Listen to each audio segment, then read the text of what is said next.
Olá! No vídeo de hoje vamos falar sobre o equilíbrio de corpos extensos. Primeiramente, vamos dividir o equilíbrio em duas classes, o dinâmico e o estático.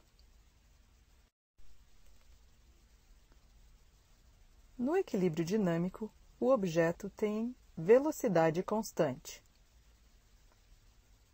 Portanto, a aceleração é igual a zero. Se a aceleração é igual a zero, pela segunda lei de Newton, que nos diz que a força é igual a massa vezes a aceleração, a força também precisa ser igual a zero.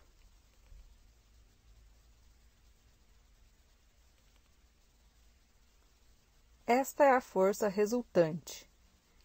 Podemos dividir essa equação em duas componentes para o caso bidimensional.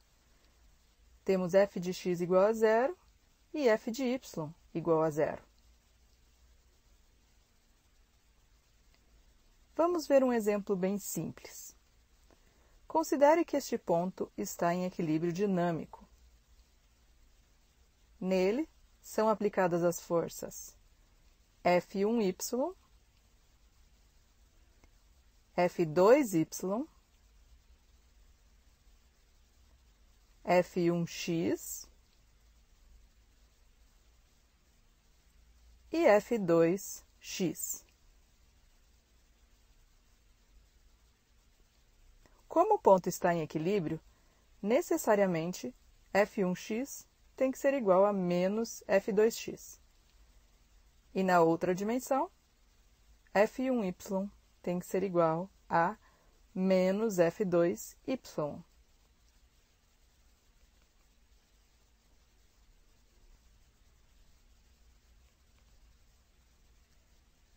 Muito bem, mas objetos reais não são pontos.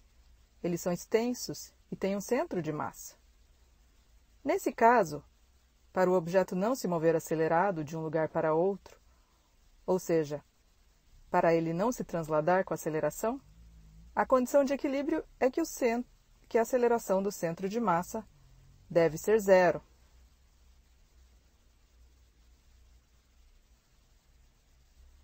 Mas mesmo não transladando, o objeto ainda poderia girar. Então, precisamos de mais uma condição de equilíbrio. Esta segunda condição de equilíbrio diz que a aceleração angular do centro de massa, aqui denotado como alfa, deve ser igual a zero.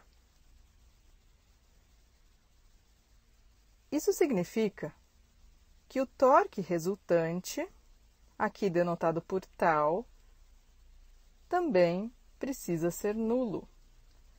Ou seja, para obter equilíbrio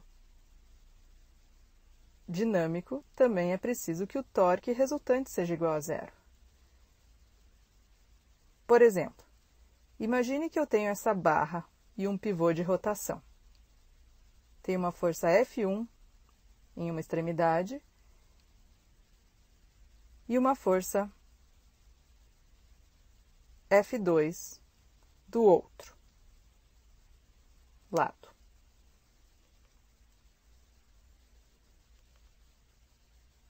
A força F1 está a uma distância D1 do pivô. E a força F2 está a uma distância D2 do pivô.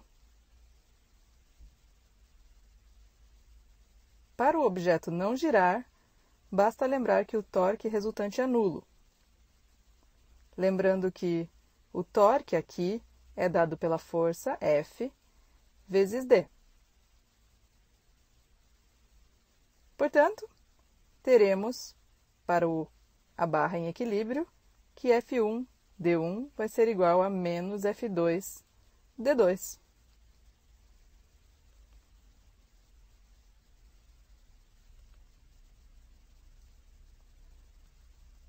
E essas são as duas condições de equilíbrio dinâmico. A força resultante sobre o objeto precisa ser zero, nossa primeira condição de equilíbrio.